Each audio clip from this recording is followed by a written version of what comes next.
गोंदिया शहर आणि गोंदिया शहरालगत असलेल्या कुडवा आणि कटंगी या दोन मोठ्या गावांना डांगुर्ली येथून वैनगंगा नदीतून पाणी पुरवठा करण्यात येतो। मात्र वैनगंगा नदीत आणखी 10 दिवस पुरेल इतकाच जलसाठा शिल्लक राहिलाय। त्यामुळे मागील आठवड्यापासून गोंदिया शहराला एका दिवसाआड पाणी पुरवठा करण्यात येतोय। त्यामुळे गोंदिया शहरातील अनेक भागात पाणी समस्या निर्माण झाली। पाण्यासाठी नागरिकांना भटकंती करावी लागते, तर येत असलेले पाणी देखील दूषित येत असल्याचे नागरिकांचे म्हणणे आहे। याबद्दल महाराष्ट्र जीवन प्राधिकरणचे अधिकारी यांना पाणी कधीपर्यंत सुरळीत होणार याबद्दल विचारणा केली, मात्र अधिकारी माहिती देण्यास नकार देत आहेत। गोंदिया लगतच्या कुडवा आणि कटंगी या दोन गावांत देखील एक दिवसाआड पाणी दिले जाते। त्यामुळे नागरिकांना पाण्याची समस्या निर्माण झाली। परिणामी नागरिकांना पाण्यासाठी भटकंती करावी लागते। त्याचप्रमाणे येत असलेले पाणी देखील शुद्ध नसल्याचे नागरिकांचे म्हणणे आहे। या दूषित पाण्यामुळे आरोग्यावर देखील परिणाम होत आहेत। पानी की समस्या हम लोगों को इतनी हो रही है, 8 दिन हो गया जो नल नहीं आ रहे थे। उस टाइम में एक भी टैंकर हमारे शास्त्री वार्ड में नहीं आया। प्लस अभी जो एक दिन 8 नल जो दिया जा रहा है, उस वजह से हमको इतनी दिक्कत हो रही है कि हमको पानी नहीं मिल रहा है। कई जगह मशीनें लग जाती है, जिस वजह से हमको पीने के पानी की तक की दिक्कत हो रही है। और जब पानी मिल रहा है तो इतना ख़राब पानी मिल रहा है कि वो यूज़ में हम लोग नहीं कर सकते, एकदम नाली के जैसा पानी। आप देख सकते हो मेरे पास ये पीने की कैन रखी हुई है। ये कैन में जब पानी हम लोग ने भरे है तो नीचे इतना गंदा पानी, जिस वजह से गंदगी पानी की वजह से बच्चे बीमार हो रहे, बड़े बीमार हो रहे, उनको दस्त की शिकायत हो रही है, लूज मोशन वगैरह सब हो रहे हैं। तो हम प्रशासन से यही रिक्वेस्ट करेंगे कि आप पानी की समस्या को जल्द से जल्द सॉल्व करें।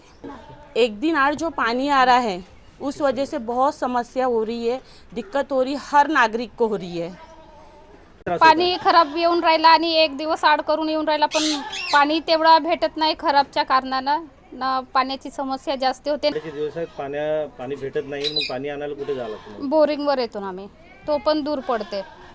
नळ राहतो अर्धा तास, पण तो खराब पाण्यामुळे भेटत नाही। आता पाणी नाही भेटत, तेवढा साफ नाही येत पाणी, जंतू येतात। एक दिवसाआड 2 दिवसाआड नळ येतो आणि तोही बरोबर येत नाही आणि त्याच्यामध्ये एक खूप गंदा असा पाणी येत आहे आणि त्याच्यामुळे लोकांचे जीविकाचे स्वास्थ्य आरोग्य खराब होत आहे। आणि पाणी नाही आल्यामुळे कुठून पाणी आणावं लागतं, किती दूर पाणी पाईप करावं लागतं पाण्यासाठी? आणि पाणी इथे फार समस्याच आहे, पाण्याची पूर्वीपासूनच आहे। त्याच्यावर जास्त काही सुधारणा करण्यात आली नाही आहे।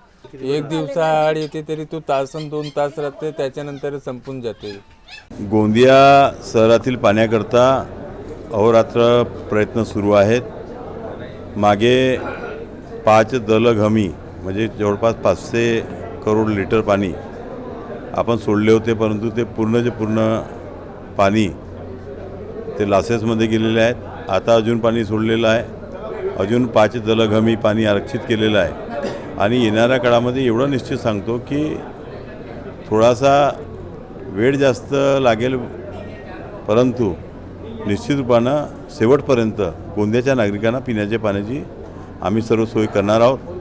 त्याकरता आतापर्यंत ज्याही अडचणी होत्या त्या सर्व सोडवलेल्या आहेत आणि जे लासेस आहेत ते लासेस रोखण्यासाठी सुद्धा युद्धपातळीवर काम सुरू आहे। प्रतिनिधी राधा किसन चुटे, NTP न्यूज मराठी, गोंदिया।